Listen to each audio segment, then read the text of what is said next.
que fait le Goemio et puis ce qu'entreprend Marc Esquerret, c'est toujours sérieux.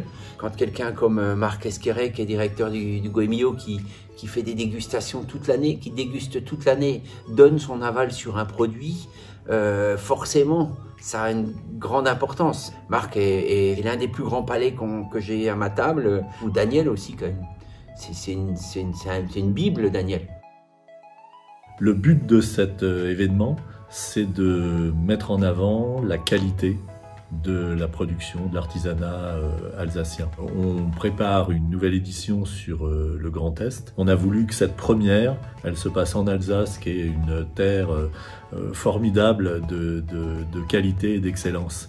Et on avait choisi trois thèmes. Le Kugelhopf, qui est très représentatif de la pâtisserie et de la boulangerie alsacienne, les eaux de vie, également un fort symbole, et la confiture. L'ensemble de la dégustation avec les commentaires de notre jury, on va les retrouver dans le prochain guide Grand Est Goemio qui va paraître fin mars. Je rappelle qu'évidemment ce guide il s'adresse aux Alsaciens pour mieux connaître encore leur région, mais aussi bien sûr à toute la France qui va pouvoir venir en Alsace, déguster des produits, trouver des producteurs, trouver des itinéraires gastronomiques qui les emmèneront justement sur les chemins des artisans, des bons artisans de bouche et des producteurs, et puis on l'espère bien sûr, les restaurants et les hôtels.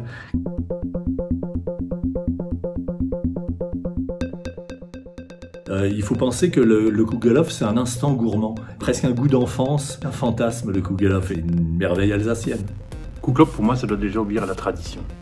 C'est-à-dire quelque chose qu'on connaît, quelque chose qui vient du fond de son enfance. Que ça sente le beurre, il faut que ça sente la pâte levée, il faut que les amandes soient croustillantes, il faut que la pâte ait une tenue un petit peu élastique comme ça, il faut qu'elle soit dense, il faut qu'elle soit serrée, il faut qu'elle soit gourmande, beurrée. Il faut que la croûte soit vraiment bien cuite. C'est très beau, c'est parfait, il y a des côtés très techniques, au détriment de la poésie peut-être. La poésie, elle se trouve peut-être plus dans un vieux moule en terre qui est fait dans un four chez un boulanger de village. Une petite dégustation de Kugelhopf, c'est intéressant. Donc, moi j'aime bien le Kugelhopf qui a très bien levé, qui a fait une belle lèvre, la belle première lèvre, parce que quand on le démoule, on a vraiment cette partie, cette belle croûte qui fait que le Kugelhopf s'élève un petit peu. Et puis j'aime bien moi recevoir un Kugelhopf sur table, c'est un truc qui se partage, c'est un gâteau qui se partage et c'est une belle histoire de notre terroir. Les confitures, alors je pense que ce que le jury recherche, c'est l'expression du fruit. Une confiture, c'est un fruit et du sucre. Et l'alliance doit être subtile. Trop de sucre va tuer le fruit, trop de fruits va donner peut-être trop d'acidité. Et donc il faut rechercher le bon compromis. On a vu aujourd'hui 3 belles maisons avec 3 identités différentes. Moi j'aime bien savoir que la personne qui a fait un produit a sélectionné le fruit au bon moment, à la bonne période, qui a su retranscrire le bel aspect du fruit, mais déjà le respect du produit, la saisonnalité et la cuisson, c'était plutôt intéressant. Il y a toutes les écoles. Moi, j'aime quand il y a le moins de sucre possible dans la confiture. Voilà. Il faut que ça reste très simple, très, très fruité. Voilà ce que je demande. Ouais.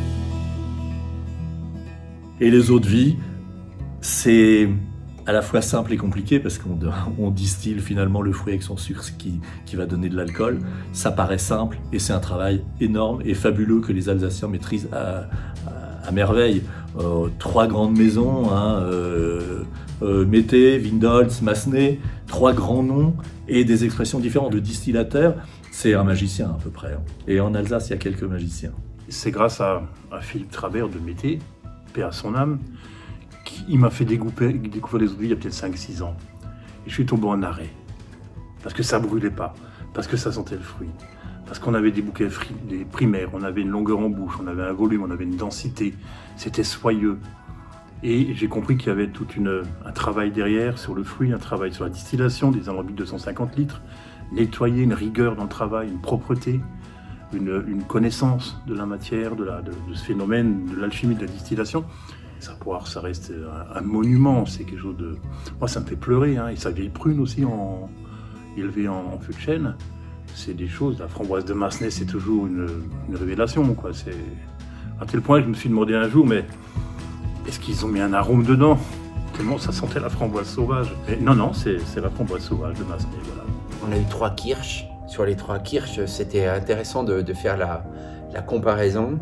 Moi, il y a un kirsch qui m'a vraiment beaucoup plu. C'est peut-être l'un des meilleurs que j'ai jamais goûté, qui était délicat, fin, qui avait une rondeur dans le kirsch qu'on y connaît comme ça. Moi, j'ai une mémoire olfactive. J'ai goûté ce kirsch, pour moi, c'était une vraie belle mémoire. J'ai eu des souvenirs, j'ai fait des comparaisons il y a bien longtemps. Merci au restaurant Julien Billings, à Julien, à Sandrine.